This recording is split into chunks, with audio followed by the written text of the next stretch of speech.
What's going on, guys? I'm Tyler, and I'm here to let you know that Uncle Frank is no perfect movie. And in this movie, Uncle Frank is a gay literature professor in 1970s living with his partner Waleed, played by Peter McDisey.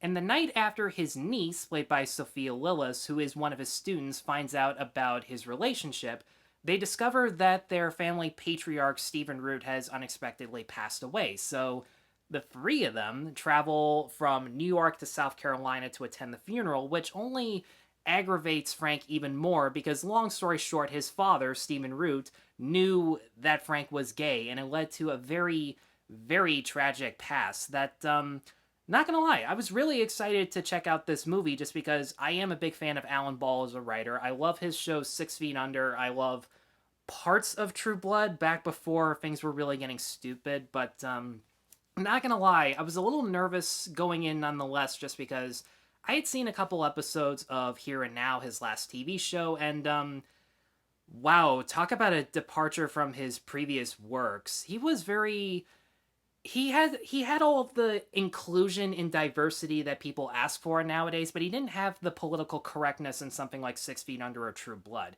In Here and Now, it was unbelievably ham-fisted how modernized the dialogue and themes were to try and fit the relevance.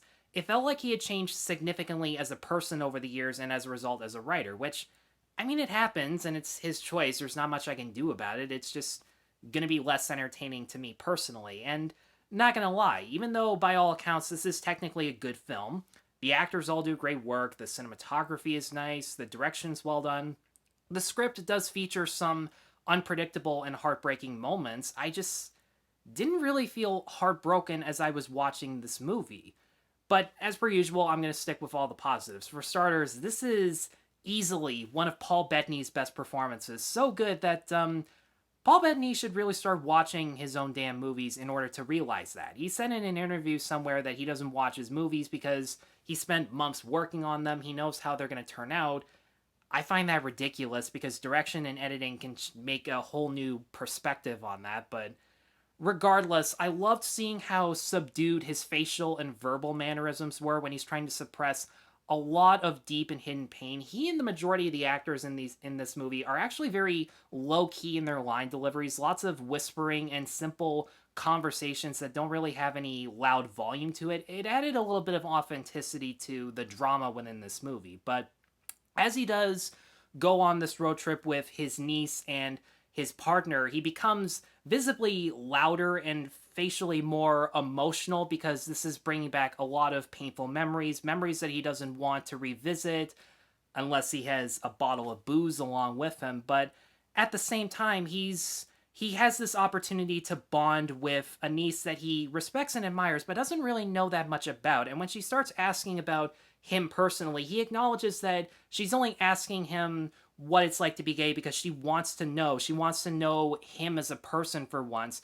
You can tell that he feels a lot more relaxed being able to openly discuss his sexuality to a family member, and you can tell that he really does have a weight lifted off of his shoulder. But as per usual in real life or in a story like this, that weight immediately comes back whenever anyone gives him the slightest disapproving glare whenever they see him and Waleed around, which, that reminds me, my favorite aspect of this movie for sure is Peter McDisey as Waleed. People are saying that the best supporting actor category is going to go to someone from Chicago 7. It probably will. I honestly think McDisey should be nominated, and I feel weird saying that because I didn't think I was going to like him. I knew that he was Alan Ball's long-term partner for over a decade. He's one of the producers, and some reviews that I read beforehand categorized him as being too modern or too woke, which I found very weird because he's a gay Muslim in the 1970s and he's the least woke thing about this movie, which was weird but also very refreshing at the same time. But judging him as a character, judging by McDisey's very energetic performance, I loved how charismatic and cheerful he was as a person. And sure, having the supportive boyfriend who's more open and honest while also having a much more tragic past, it's not a new character trope by any means, but it's integrated more into the story because I do legitimately believe his cheerful personality does come from the fact that he has a much more tragic backstory. If you know what happens to people in the Middle East who are homosexual, which if you don't, the movie does tell you what happens, it becomes very clear that he, as a person, had to learn to love those who respected him for what he was as opposed to what other people wanted him to be. And that's what makes him a believable moral support whenever he has to comfort Frank. Even when the two of them absolutely hate each other, they are loud, screaming, fighting each other like hell, they nevertheless have believable chemistry. There are some scenes between the two of them that, without spoiling anything, there are scenes that no actor, gay or straight, would want to portray over and over again on screen. People said that Rocket Man was such a groundbreaking thing because it was an R-rated studio movie with a gay sex scene.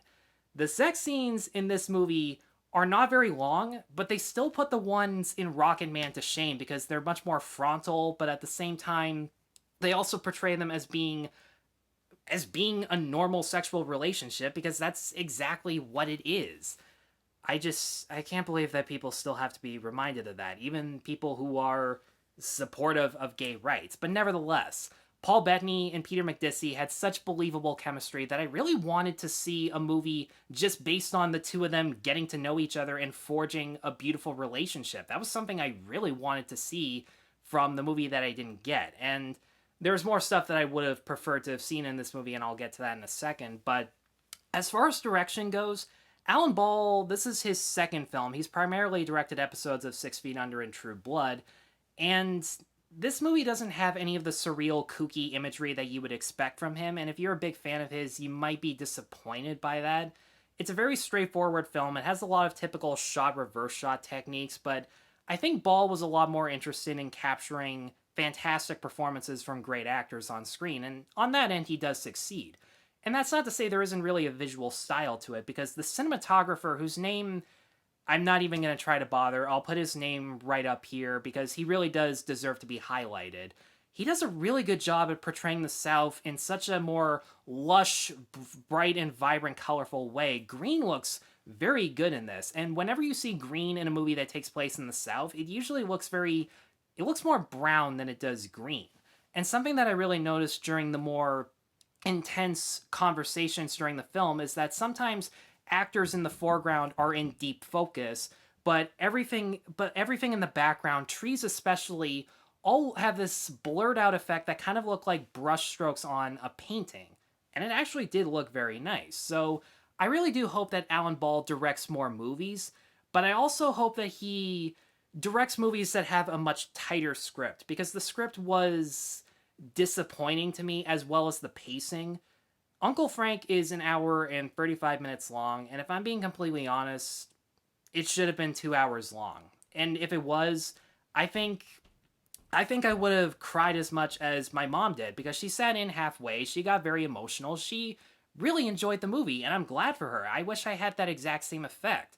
And honestly, I'm no stranger to having people call me homophobic slurs all the time. It happened to me at school more times than I would have liked to remember. I should have been bawling at this, but I didn't. And I think because it's only an hour and a half, we don't really get to spend that much time with the family that Frank is dreading to revisit out of the possibility that they may discover who he really is as a person. Because the family members are just unbelievably underdeveloped. And unfortunately, that does include Sophia Lillis as his niece, the character who was observing all this stuff firsthand, even though she is giving a good performance as usual. But the first thing that we see in this movie is that Sophia Lillis is an outsider within her own family, just like Frank. And that's the bonding element between the two of them, even though they don't really know each other. And honestly, by the end of the film, I'm not even convinced that they do still know each other at all. But the main key influence is that Frank tells her, don't be like me, be strong and independent, don't be afraid to show yourself to the world, which is a great message. But outside of changing her first name, which really just serves as a cheap running gag while also being a metaphor for how her family doesn't know her at all, because yeah, she's revisiting her hometown to visit her parents for the first time since she left for college, and you don't see any time with them ever. At least I'm not convinced. I think she has like one scene with each of her parents, and that's about it. But outside of changing her first name and this really funny scene where she tells off a teenage hillbilly that just looks at her as an object. Her arc for trying to be strong and independent is just a subplot that gets ignored the more that we delve into Frank's backstory. And as for the family members in particular, you have Judy Greer, Margot Martindale, Stephen Root, Steve Zahn, Lois Smith, all really good actors, and they're all really good in this, but they have like 2 scenes with Frank per person.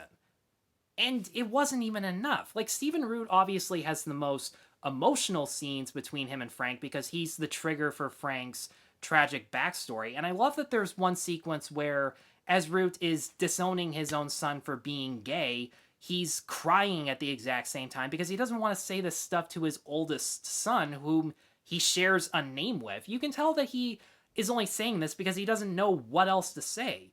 Problem is, we never see him act loving or supportive to any of his family members, let alone Frank, so the whole switching from love to hate in an instant, which we were expecting from everyone in this movie anyways, it didn't really feel earned. And as for Steve Zahn, who I was looking forward to because he's very underrated in dramatic stuff, he's supposed to be an example of how people are programmed to be conservative and xenophobic, but all we get from him are the most generic, cliched, sexist or racist comments that you would hear in any movie that doesn't sound convincing if anyone were to say it in real life. And as for Judy Greer, Margot Martindale, and Lois Smith, they either are in a kitchen cooking something or sitting on their couch knitting, and that's really all there is to it. And look, I'm not saying people like this don't exist. I know for a fact they do. It's on the news 24/7. What I am saying is that there is a lot more to conservatives other than the negative stereotypes that they keep presenting themselves to be. And the movie doesn't even bother trying to analyze why people are so hateful towards things they don't understand, even though Alan Ball made American Beauty, 6 Feet Under, and even other stuff that people don't want to talk about. He's really good at exploring family dynamics and dysfunctional families. Just not in this one for whatever reason. Hell, I struggle to figure out what's so interesting about Frank other than the fact that he is a gay man living in the 70s. I mean, sure, he's a literature professor, so he's smart, and he does have legitimate, genuine chemistry with Peter McDisey, but what do we really know about his childhood other than the fact that he had to hide a significant amount of his true self? There had to have been other more interesting things about him other than his sexuality, but weirdly enough, Alan Ball didn't really look into that much either. And I know Wall-E technically fits that stereotype too, but at least McDisey gave such an energetic and awesome performance that I can at least sidestep that. Paul Bettany was really good and subdued, but the script didn't give him any extra details to elaborate on. I feel weird that I've spent this much time talking about Uncle Frank, but this was a movie that I really wanted to be on my best of the year list because there's so much talent in front of and behind the camera. It's just utilized to a very hit and miss effect for me personally. So for all those reasons, I'm going to give Uncle Frank a 3 out of 5. Guys, thanks as always for watching. If you have seen Uncle Frank, let me know in the comments below what you thought of it. Be sure to stay tuned for more reviews, and be sure to like and subscribe. Take care.